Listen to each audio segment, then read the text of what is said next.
Assalamualaikum warahmatullahi wabarakatuh. Nama saya Siti Nurhaliza dengan NPM 2212011666.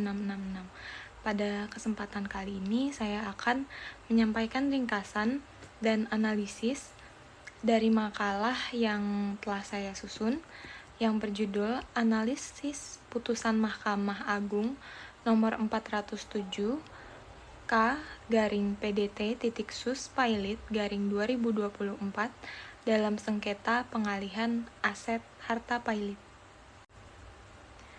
Dalam praktik dunia usaha, utang piutang sering menjadi persoalan yang serius. Jika sebuah perusahaan tidak mampu melunasi hutangnya, maka proses kepailitan bisa menjadi jalan terakhir. Dalam proses ini, seluruh kekayaan debitor akan dikelola oleh kurator untuk dibagikan kepada kreditor. Namun, persoalan menjadi rumit ketika terjadi pengalihan aset secara tidak sah, baik sebelum maupun sesudah perusahaan dinyatakan pilot. Hal inilah yang menjadi inti sengketa dalam perkara yang saya analisis. Kasus ini berawal dari PT Mulia Raya Prima yang telah dinyatakan pilot, yang tim kuratornya berusaha menggugat 3 pihak, yaitu Iwan Santoso, Cecep Hadiani, dan Siti Suraini, karena diduga telah menerima pengalihan 8 unit mobil milik perusahaan secara tidak sah. Kurator mengklaim bahwa pengalihan tersebut dilakukan setelah status pilot ditetapkan dan tanpa persetujuan dari kurator, sehingga kendaraan itu masih merupakan bagian dari harta pilot. Sebaliknya, para tergugat itu bersikeras bahwa kendaraan tersebut telah dialihkan secara sah. Gugatan pun diajukan ke Pengadilan Niaga Jakarta Pusat. Hasilnya yaitu majelis hakim mengabulkan sebagian gugatan kurator. Majelis hakim menyatakan bahwa kendaraan tersebut tetap merupakan bagian dari harta pilot dan memerintahkan agar dikembalikan kepada kurator. Tidak puas, Iwan Santoso dan Cecep Hadiani mengajukan kasasi ke Mahkamah Agung. Namun, Mahkamah Agung menolak kasasi mereka dan menguatkan putusan pengadilan niaga.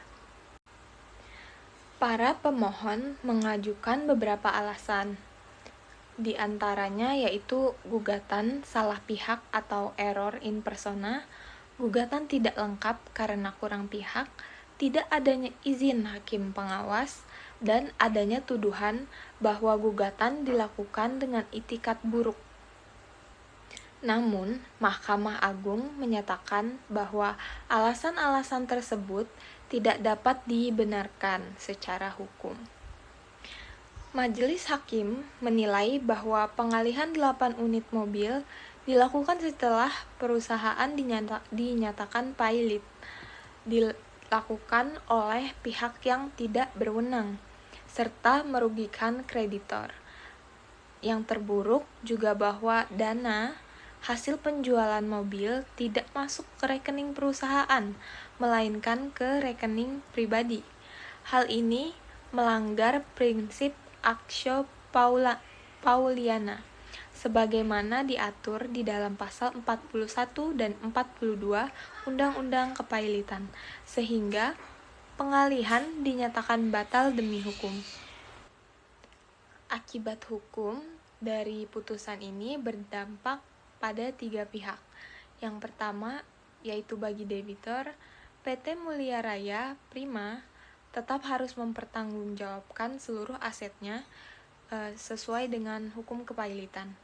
Yang kedua, bagi kreditur, ada jaminan hukum bahwa aset yang sempat dialihkan secara tidak sah akan dikembalikan untuk keperluan pembayaran utang. Bagi pihak ketiga, seperti Iwan dan Cecep, mereka kehilangan hak atas kendaraan yang mereka klaim dan harus menyerahkannya kembali. Melalui putusan ini, Mahkamah Agung menegaskan pentingnya kepastian hukum dan perlindungan bagi para kreditur sekaligus. Ini menjadi peringatan bagi pihak ketiga untuk lebih berhati-hati dalam menerima pengalihan aset dari perusahaan yang telah atau sedang berada di dalam proses kepailitan. Demikianlah penjelasan singkat dari saya mengenai masalah ini. Terima kasih atas perhatiannya. Wassalamualaikum warahmatullahi wabarakatuh.